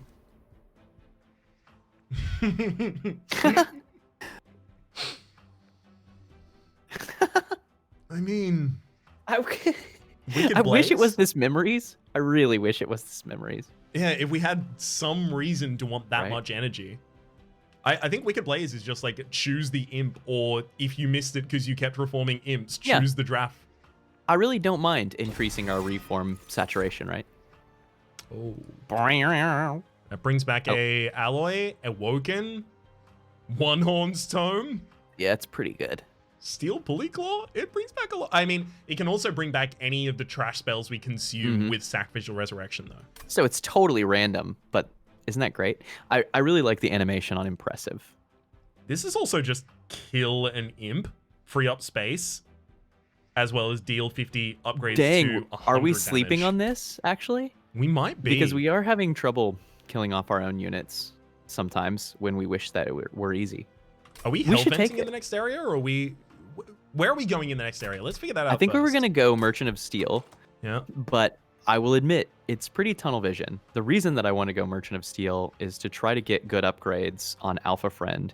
Now, if we do, it becomes very good very quickly because we have sketches. So a multi-strike Alpha Friend duped is very likely for at least one of them to hit the mid-row. And if that happens, that's excellent for us, right? It's just great.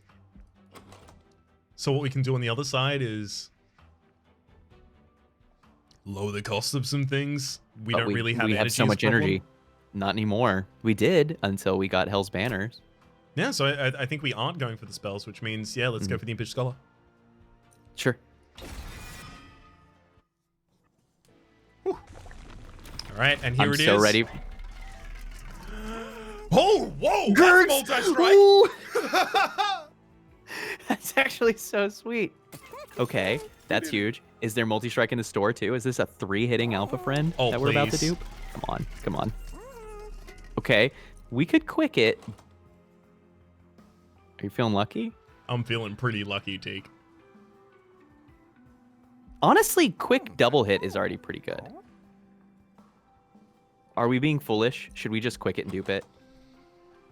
Well, that's pretty excellent, right? If they do get to middle floor, if either the Sketches puts both of them there, or we have Sketches put one there and we ascend one, we're in a world where we can't chump block for that middle floor, so we need health support outside of that, which means quick can do that. Yeah, it's not bad, is it? I think if we do this, we have to also commit to re-rolling just so we can see whether or not it was there. I kind of like that. Sure. So are we duping this? Oh, yeah, 100%. Okay. I mean, this has multi-strike now. This could just carry a +10 happily. It's true. Are we also re-rolling the Trinket Shot? Yes, I held up for a second because the Tempered Talisman can make the torches +5s for the ability to kill backliners. But I think that's so small of an effect, we just re-roll. I think that we have enough coverage for that now, honestly. Especially with Grrrg. Okay. I like this Unbroken Horn, right? Yeah, it means Do we care? The turn where we draw Memento Mori and Inferno and not... is there a turn where we realistically don't draw 2 units? One of them's an imp and another one is probably a No, there's no turn. There's no turn. We're always reforming. The one thing that it lets us do is get a better rail spike and hold over. If we draw like 3 expensive cards in one hand, we'll be able to actually afford that. So I don't think it's bad because we do have turns where we can spend 8 or 9. And so maybe that's all it is just evening out our energy curve. Do we benefit more by just taking other things out, though? I don't think we really have to take much out. Do we not? We could make the summon effect, the Sketches of Salvation, much more controllable. Yeah, it's true. Like, remove some dregs, right? Yes. Because dregs are never our scaling option in any way. Not anymore, now that we're drafting our way to victory. Yeah, that's true. I think we're drafting all the way. Fledgling. Fledgling him? Yeah. Yep. Because we'll make them. Oh my gosh, Raps, I'm so excited about this deck right now. Who's going to be so big? Biggest rail beater? Yeah, it's multi-strike, I guess. Sure. Get in there. You know what? Give me a good one. Cop some extra HP. Buy yourself a Coke. Yeah, exactly. This is just a reward that I provide to them. And that's the year-end bonus. Don't spend it all in one place. Okay. Okay. One big lad. More to come. That's the mold encasement, but that's also the Lady of the Reformed. We can ascend and fix this. Yes. I'm very tempted to just like pop 3 units on the bottom line and then Awoken. Okay. Worst case, we reform Rector Flicker. Mm-hmm. And put them up behind Lady. Are we going to try to double stack the Alpha Friends in the middle lane? Yeah, Because we if should. So we leave 2 spaces on the bottom line. Then we may put these units on the top. We can't put all of them on the top because of the size increase I just did. Foot meet gun. Some of you will be played out. I think it's literally just get rid of them. Okay. Then you go here, you go. And then just Awoken. I don't think we even play the Wicklisser. Okay. Let's see what we draw. Oh, that's There it. is the Alpha Friend and the Hidden And the Passage. Ascend. So we could do it immediately. It's Oh my the gosh. Alpha Friend and the Alpha Ascend is what we're doing here.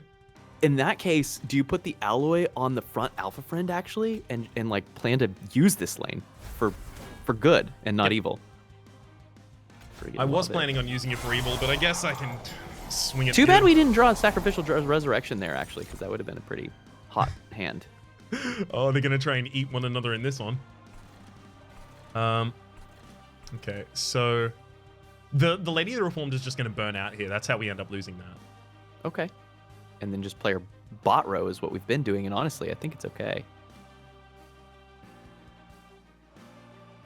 Are we about to just resurrect this whole hand? Yeah, are we resurrecting a resurrect? Like, there goes half of our... Well, I mean... I think that's okay, actually. Yeah, because it doesn't consume itself. That's the thing I always think about it, is that it has consume. It doesn't. What are we doing about that other stinky Shade Wings? Nothing. These ones in the back line? Letting them go to the next. The middle row. Yeah. We're just letting them ascend, I think. Yeah.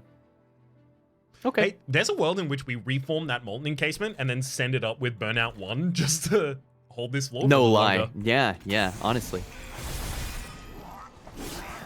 We didn't re-roll into multi, did we? We went through 6 looks in Merchant of Steel this run and didn't see multi. Yeah, they really didn't want to give it to us. But we found Gurgs, so we got our multi anyway. What a backdoor. And we have one horn. It's kind of amazing, right? We should one horns. We should just go ahead and one horns the back Alpha Friend, honestly. Don't you think? Yes, definitely. Kind of where I'm leaning. No sweepers that we have to worry about. And then we can even send someone to the Shadow Realm. Yeah. Is it the bottom guy? Yep. We gone. Yep, I could never have told you from the outset that this is how we were going to end up going. And I feel like most of my runs from floor 3, I can probably tell you how the final fight happens if it works. I had no idea where we would be. And if I had made a guess, it wouldn't have come close to this. And that's delightful. We can get energy here too, so we can play whatever we want. Oh no!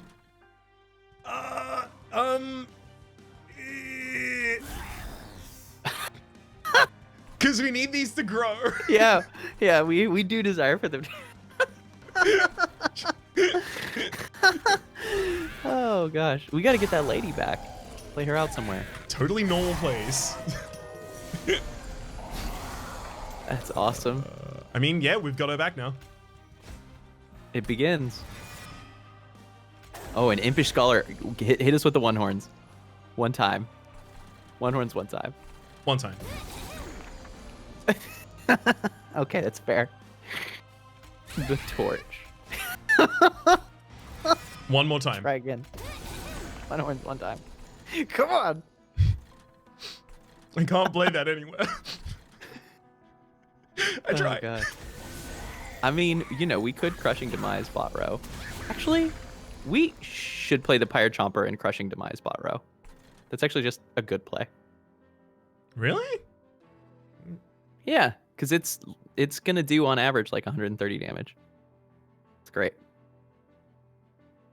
But we can just Fatal Melting. Oh yeah, we have this whole card. All right, that's so much better. Impish Scholar, one time. One time horn, please. No! Horn. I will kill you and bring you back as many times as... Oh, that was a Rectiflicker. That's okay, we'll bring him back. But I swear. Oh, gosh. Unfortunately, he comes back dazed, which means we get no free resurrections next turn. Unfortunate. But, you know, what are you going to do? You aren't.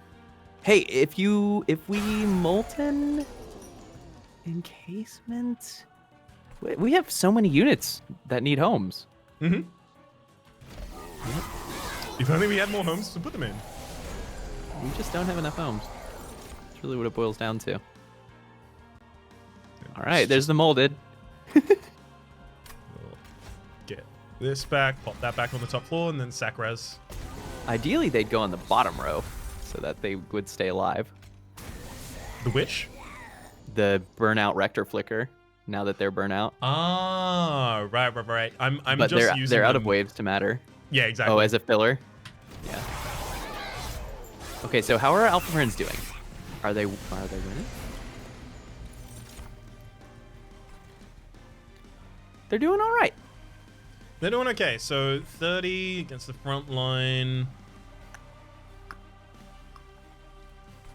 We need to figure out how to send them some help. Because the bottom row does not appear to be doing any damage. Yet. It's okay. We have... Oh, God, that's not a one-horn storm. We have things we can do. We'll torch you. Pop a Oh, that's huge. helper. That was a big buff. Fatal Melting. It's 1,000 Wow. damage now. Oh, wow. I'm going to We pop played this 3 again, cards and then for we could 800 blaze. damage against the Seraph. Yeah, it's going to be real serious. There we go, 1,190. That's nice. That should be more than enough on the second floor then. Yeah, the middle floor is going to do mad work here. We're hitting back to like 400. Because they're scaling as they go. That's their strength. And now we Inferno. No? Teak, it's not Inferno time? I was Wait, certain. okay. No, I know what it is. Molded. Impish. Oh, where are they? Can you kill them? Inferno top floor. Oh, yeah. Yep. I guess it doesn't really matter what I get here then. Oh, crap. We're stuck. Oh, we needed to do the reform afterwards. Yeah, I thought that was... Okay, well... What are you going to do? Well, we're just going to have to re-Inferno here and then do it next turn. How many times can I tell the same joke? I made a career out of it so far. What if the Impish did get us the one horns right there? What if? Memento Mori, once again, I just look at it and I'm like, why do you cost 3? How many decks are able to kill things fast enough for that to... With cards like Forever Consumed, right? Yeah. At 3 cost, Forever Consumed does 90 from turn 1. It really has a lot of... Just a ridiculous amount of lifting to do before it becomes anywhere near valuable. It's just... And theoretically, the ceiling is very high, but we were killing off units pretty aggressively there, and at the end, it does just over 200 damage. 250, something like that, right? It's and that's in the Seraph fight. That's as long as it goes. It's sometimes weird to think that, like, you know, if I have 5 imps in my deck, I can draft a card that does 5 times 15, so 75 damage, just instantly for 1 energy. and That's it's right. compared against another card. Now, one of them's rare and one of them's not rare, and you don't necessarily want to compare against classes. Different classes have And different strengths sometimes and different it's weaknesses. just what you need, for sure. And in fact, in some points in that run, it was just what we needed. Yes. And roguelites are about that. Making the best of limited means. So maybe it's like effectively a tool that enables you to run the build that kills a lot of its own units before that build actually comes online due to later pieces. Maybe it's a transitional piece. Yeah, you use it to kill the early and mid game frontliners. Right? Because if you can get 4 Drakes to die, that card says do 40 damage, which kills any frontliner in the first 3 rings. And then, yeah, okay. I can believe that. I can believe that. I think I've been trying to think of it as a battering ram. Yeah. Oh, it's never it going to reach the degree of a battering ram, unfortunately. No. Or a bramble lash, you know? That's just not what it is. It looks comparable because it's in a similar cost and utility slot, but it's not. It's not the same card. How would it be the same card? Like in a world where it's a rare, I know this is theory crafting and that's not necessarily always useful, but like in the world where it's a rare, if it said 25 times the units that have died and was still 3 cost, yeah, it would have just done 1,000 damage. I think I'd be back on board, yeah. That's a much different card, right? Absolutely. Being drafted at different times as well. GG. GG, Teak. Let's generate this challenge here. How are your brain folds? Oh, they are dead. I was planning on actually doing a little bit of recording of my own after this, but I have no brain folds remaining. I'm all smooth up there. I appreciate you using those with me. That was a genuine delight, and I mean that. I know that I'm being delighted very frequently. That's like a Teak pastime, but those melting remnant runs where you're not really sure where you're going and you have a bunch of tools, they're really some of my favorites. Yeah, I wish I could say the same, and that is like a large amount of the reason that I find this series very entertaining and enjoyable and fulfilling in a way to do as well, because in no world by myself would I make any run approximate even slightly to that. And because of this, I'm going to go away and watch this run a couple times because there are still things that I don't understand how they worked. We did so many cool things. There was like 100 decisions in that run that individually were neat. Weird ascends and unexpected dupes and taking 5 priority units and, you know, like sometimes trying to limit the reform pool and sometimes not even trying at all to limit the reform pool. The sketches of salvation when we had dregs in the deck. Yes, and it was great. It's just tempo. And in Monster Train, you can sometimes tempo your way to victory. That's clearly the thing that I'm not yet understanding and still need to keep looking at these runs for. I mean, this is exactly the joy of excitement of finding a new way to roam, a new road. Could we have killed the C25 Seraph? We would need to discover another couple thousand damage. Can we make that hop? I think so too. I think if we managed the consumptions more, and you know, if we were in C25, we would have been a lot more focused in that final fight because it needs it. But if we managed the reforms more, and also if I wasn't necessarily digging around to just try and get the reforms for specifically the One-Horn Stone consistently, sure, we might have been able to generate the One-Horn's Tome or the Alloy of Construct enough times to be able to support that midline, to be able to get that damage out. I think we could have. Or just recreate our bottom line on the top line, honestly. Is the other play. Is you just reform. We set up the Rector Flicker to get the couple reforms, and then we just do, 1,500 damage again. Yeah, the Lady of the Reformed came back on the turn that we were on the midline, and we had the molded, so it would have been very, very viable. I think actually, hang on. I'm going to quickly ballpark this, right? So what? It comes back with roughly 120 health, 120 health on the frontliner, and they've got 30 in their damage. Is there more multi-strike for the Seraph later on here, or is it still 30? No, it's always 10 by 3. So it's 30. We lose the front line after 4 rounds of combat. Both of our back lines were dealing, on average, about 100 damage by that point. With the Wicked Blazes especially as well. So 100 times 2, right? Yes, yeah. So they're doing 400 each wave. And we get at least 4 rounds. Yeah. We've got it, don't we? We've totally got it. I mean, there's more factors, right? It's C25. Do we get there? What, you know, the Shade Wings are doing more. There's other things, but yeah, that's pretty sweet to think that we might have been able to get it. So it is. There's the GG. custom challenge code at the very top there, ModelLayersClaim. You can find it in the description down below if you were playing along with us. If you were playing along with us, tell us how you did, because this run demonstrates perfectly so many different ways to do it. How'd you do? Play it. Play the run. Play the run. Play this one. Specifically as well. For the moment though, I'm gonna say my name is Rhapsody. His name's been Teak. I've forgotten how to speak because brain smooth. So hopefully you've been enjoying yourselves. Smooth brain now. Hopefully we will both retreat back into our clamshell. Actually, I played a game recently that was about trying to create poetry, like Neanderthal poetry. And effectively, it's literally just taboo, but you can only use words that are one syllable.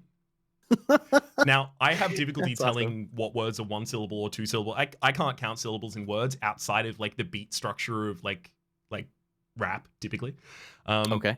So I'm awful at the game, but I'm going to try and do my outro like that. You have good time. Watch Ep. I hope. Show. Please is two syllables, right? Please is one. Please. Unless you say police. Okay. We got one. Please. Please click link down there for Teak stream. Goodbye.